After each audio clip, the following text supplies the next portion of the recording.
লেখাপড়া শব্দটাকে পশ্চিমবাংলার অভিধান থেকে ব্রাত্য করে দিয়েছে ব্রাত্য বসু।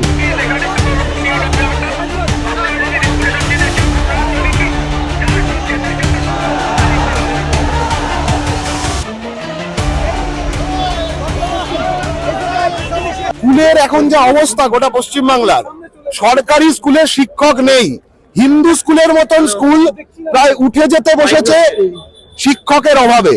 এবং এইটা গোটা বাংলার ছবি। বীরভূম জেলা স্কুল, পুরুলিয়া জেলা স্কুল, কোচবিহার জেনকিন স্কুল, একটার পর একটা স্কুলের নাম, অসংখ্য নাম আমরা এর আগে প্রেস কনফারেন্স করে বলেছি, বন্ধের মুখে সরকারি স্কুল। সরকারে পোষিত গভর্নমেন্ট এডেড গভর্নমেন্ট স্পন্সর্ড স্কুলগুলোতে একই অবস্থা। কম্পোজিট গ্রান্টের টাকা স্কুলে পৌঁছচ্ছে না। বছরের পর বছর কেন্দ্রের সরকার, রাজ্যের সরকার তারা কম্পোজিট গ্রান্টের টাকা আটকে রেখে দিয়েছে। আমরা এর আগেও বলেছিলাম ব্রাত্যবাবু কম্পোজিট গ্রান্টের টাকা চুরি করে নিজের পকেটে রেখেছেন। ওই টাকা উদ্ধার করতে আজকে বিকাশ ভবন যাচ্ছি আমরা।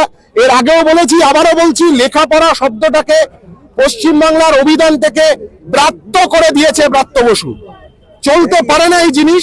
240 টাকার বেশি 1 টাকাও ফি, কোনো বাড়তি ফি কোনো ছাত্র দেবে না। এটা গোটা পশ্চিমবাংলা স্কুল গেটে দাঁড়িয়ে স্কুল পড়ুয়া ছাত্রছাত্রীরা তারা ঘোষণা করে দিয়েছে। তাদের সেই ঘোষণাটা ব্রাত্য বসুর কান অব্দি পৌঁছে দেওয়ার জন্য আমরা বিকাশ ভবন যাচ্ছি।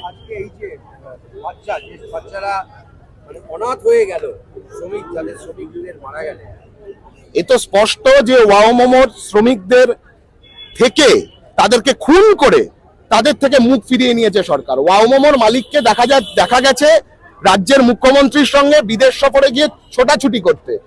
আজকে স্পষ্ট সেই কারণেই শ্রমিকদের দিক থেকে মুখ ফিরিয়ে নিল সরকার।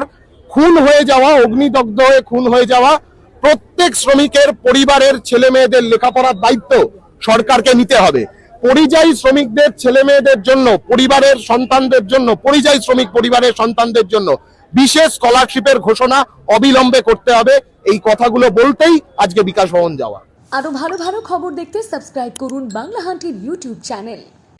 বাংলা হান্টের আরো খবর দেখতে নজর রাখুন। বাংলা খবর মানেই বাংলা হান্ট।